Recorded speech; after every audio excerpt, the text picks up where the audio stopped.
नमस्कार। ये आज हमारा टॉपिक है second and higher order linear differential equation with constant coefficient. अब ये इस तरह की हायर ऑर्डर की linear differential equation constant coefficient के साथ कैसी होती है, इसकी जनरल फॉर्म कैसी है, a0 dny upon dxn plus a1 dn minus 1 upon dxn2 ये plus dot dot dot plus an minus 1 dy dx plus an y equal to x। तो ये हमारी हायर ऑर्डर की nth ऑर्डर की है, ये लीनियर डिफरेंशियल इक्वेशन है और ये विथ कांस्टेंट कोफिशिएंट है।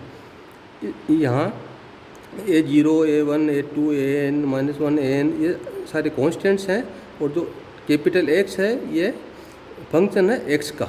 ये linear differential equation of nth order with constant coefficient कहलाती है। इसको सोल्व करने के लिए हमारा ये प्रोसीजर है, वहाँ हम ये d डिनोट करेंगे d अपॉन डी एक्स के लिए, d2 upon D x square के लिए d स्क्वायर कर देंगे, d2 upon D x three के लिए d3 और इस तरह dn upon D X N के लिए dn डिनोट कर देंगे। तो हमारी इक्वेशन 1 है वो इस फॉर्म में ये डिनोट करने पर ऐसे लिखी जाएगी और ये final a0 dn plus a1 dn minus 1 plus a2 dn minus 2 ये equal to y equal to x। और यहाँ इसको इस पूरे को हम एफ डी, तो शॉर्ट में हम ये इक्वेशन ये लिख देंगे F D Y equal to X. तो ये हमारी linear higher order linear differential equation with constant coefficient.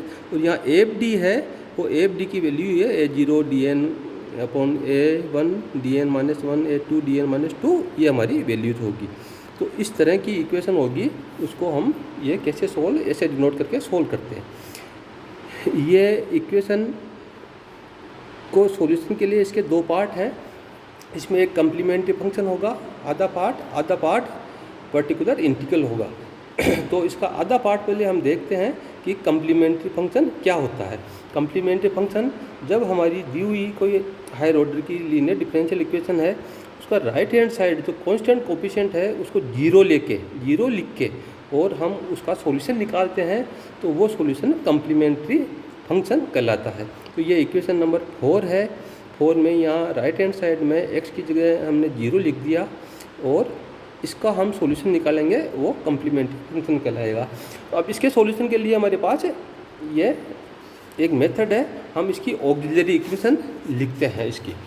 तो ऑक्सिलरी इक्वेशन कैसे लिखेंगे, ये इसकी कम्प्लीमेंट्री फंक्शन है, इसकी हम ऑक्सिलरी इक्वेशन लिखेंगे और ऑक्सिलरी इक्वेशन में उसका सॉल्यूशन निकालते हैं। और उस ऑक्सिलरी इक्वेशन में अगर उसके रूट्स इस तरह से आते हैं, ये 3 तरह से हमारे पास रूट आ सकते हैं। The roots are real and distinct. Root real भी हो सकते हैं और डिस्टिंक्ट, रियल वैल्यू आए और अलग अलग हो। एक तरह से ये रूट आ सकता है। सेकंड हमारे रूट आ सकते हैं ऑक्सिलरी इक्वेशन में, the roots are real and repeated. Root real तो हो लेकिन रिपीटेड हो। और थर्ड केस में अगर ये आ सकते हैं कि दी रूट्स आर इमेजनरी हो। तो तीनों केस में हम किस तरह से इसका सॉल्यूशन लिखेंगे, जब ये nth डिग्री की इक्वेशन है तो इसमें सॉल्यूशन में n आर्बिट्रेरी कांस्टेंट आ जाएंगे। तो फर्स्ट केस में अगर इसकी ऑक्सिलरी इक्वेशन को जिसको हम एफ एम इक्वल टू 0 से डिफाइन कर रहे हैं, डिनोट कर रहे हैं, तो अगर रूल रियल रूट और रियल होंगे और डिस्टिंक्ट होंगे तो रूट्स किस तरह से आएंगे, m1 m2 या mn n रूट आएंगे। n डिग्री की इक्वेशन होगी तो n रूट आएंगे। और तो हम उसका सॉल्यूशन कैसे लिख देंगे, ये इसका सॉल्यूशन होगा उसका y equal to c1 e m1x plus c2 e m2x plus cn e m3x where c1 c2 cn are arbitrary constants. तो अगर हमारे पास रूट रियल और डिस्टिंक्ट आए तो वो एम रूट आ जाएंगे और उसका हमारा सॉल्यूशन लिखने का तरीका क्या रह जाता है, ये कांस्टेंट आ जाएगा, ये आर्बिट्रेरी कांस्टेंट c1 और e की पावर m1x जो एक रूट है वो plus second root plus third root plus ये। तो ये फर्स्ट केस में हम इसको किस तरह से इसका सॉल्यूशन लिखेंगे तो ये इक्वल टू ये जो होगा ये इसका कम्प्लीमेंट्री फंक्शन आएगा हमारे पास, सॉल्यूशन आएगा। सॉल्यूशन जब कांस्टेंट कोफिशिएंट को 0 लेके हम इसका लिखते हैं तो वो सॉल्यूशन हमारा कम्प्लीमेंट्री फंक्शन होगा। सेकंड केस में क्या है, if root real and repeated, root real तो हो और रिपीटेड हो, तो रूल रियल और रिपीटेड में क्या होंगे m1 दो बार रिपीट हो जाएंगे, m2 ये इस तरह से इसके रिपीटेड हो जाएंगे। तो सेकंड केस में जब रूट उसके रियल और रिपीटेड हो तो m1 रिपीट हो रहा है अगर, तो मान लो तो हम ये इसको m1 रिपीट हो रहा है तो c1x, ये हमारा ये इसको लिखने का तरीका है सॉल्यूशन को, c1x प्लस c2 e की पावर m1x ये दो रूट m1 तो रिपीट हो गए, बाकी के m2 m3 ये mn-1 तक mn तक रह जाएंगे और दो m1 दो रूट ये रिपीटेड रूट आ जाएंगे। तो ये इसका सॉल्यूशन फिर c2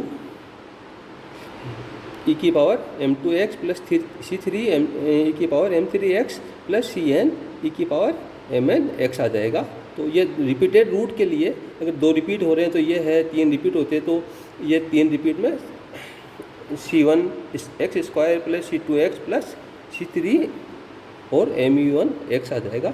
तो ये इस तरह से ये इसका सॉल्यूशन होगा और ये सॉल्यूशन इसका कम्प्लीमेंट्री फंक्शन हो जाएगा। तो ये सेकंड केस है हमारा, रूट जब रियल हो और रिपीटेड हो। तो थर्ड केस हमारा क्या है, अगर उसके ऑक्सिलरी इक्वेशन के रूट इमेजनरी हो, इमेजनरी रूट में हमारे पास अल्फ़ा प्लस आइटा बीटा की फॉर्म में उसके रूट आएंगे, आइटा के साथ आएंगे रूट, तो वो इमेजनरी रूट होंगे हमारे। तो जब रूट इमेजनरी हो तो ये हमने उसकी ऑक्सिलरी इक्वेशन लिख के और उसका उसको सॉल्यूशन किया ऑक्सिलरी इक्वेशन को, और सपोज करो उसके रूट इस तरह से आ रहे हैं alpha plus minus iota beta, उसके रूट अल्फ़ा प्लस, तो एक रूट हो जाएगा m1 root alpha plus iota beta और एक दूसरा रूट हो जाएगा m2 alpha minus iota beta. तो alpha plus minus iota beta इसके दो रूट आ जाएंगे। तो जब रूट इमेजनरी हो तो इस तरह से हमारे पास ये रूट्स आएंगे और उनके हम सॉल्यूशन के लिए क्या किस तरह से लिखते हैं, उसका सॉल्यूशन हम y equal to e raise to the power alpha x, ये रियल पार्ट है वो यहाँ ई के साथ एक्सपोनेंशियल में आ जाता है, e raise to the power alpha x A cos beta x plus B sine beta x, where A and B are real constants, A और बी रियल कॉन्स्टेंट्स हैं। तो जब इमेजनरी रूट आएंगे तो उसका alpha plus iota beta imaginary root होंगे, तो उसको हम इसका जो सॉल्यूशन लिखेंगे, जो सॉल्यूशन उसका कम्प्लीमेंट्री फंक्शन होगा वो e raise to the power alpha x और ब्रैकेट के साथ A beta x plus B sine beta x, और ए और बी रियल कांस्टेंट होंगे। तो इस तरह से हमारे ये तीन केस हुए, जब रूट रियल और डिस्टिंक्ट हो, तब रूट रियल और रिपीटेड हो, तब रूट इमेजनरी हो, और तीनों केसेज में हमारे ये कम्प्लीमेंट्री फंक्शन लिखने के डिफरेंट मेथड्स हैं और इस तरह से हम लिखते हैं। तो ये एक हमारे पास वर्किंग रूल क्या आ जाता है, वर्किंग रूल है तो हमारे पास ये f D Y equal to 0, जब इसका कम्प्लीमेंट्री फंक्शन निकालते हैं तो इसका ये कांस्टेंट कोफिशिएंट 0 हो जाएगा, इसकी हम ऑक्सिलरी इक्वेशन लिख देते हैं, और ये एफ डी इक्वल टू 0 ये इसकी ऑक्सिलरी इक्वेशन, इसको हम एम में भी लिख सकते हैं और एफ डी में भी इसकी ऑक्सिलरी इक्वेशन लिख देते हैं, और ये एफ डी इक्वल टू 0 ये इसकी ऑक्सिलरी इक्वेशन कहलाती है ए, और फिर इसका हम सॉल्यूशन निकालते हैं और depending of the nature of the root हम उसका कम्प्लीमेंट्री फंक्शन लिख देते हैं, उसकी रूट की नेचर क्या है। तो ये तीन तरह के नेचर में हमारे पास रूट आ सकते हैं, real and distinct, real and repeated and imaginary, और इसके हिसाब से हम उसका ये तो तीनों के एक एक एग्जाम्पल हम सेपरेट देखेंगे, तो उससे किस तरह से हम इसके रूट्स का कोई दी हुई इक्वेशन का कम्प्लीमेंट्री फंक्शन निकालेंगे।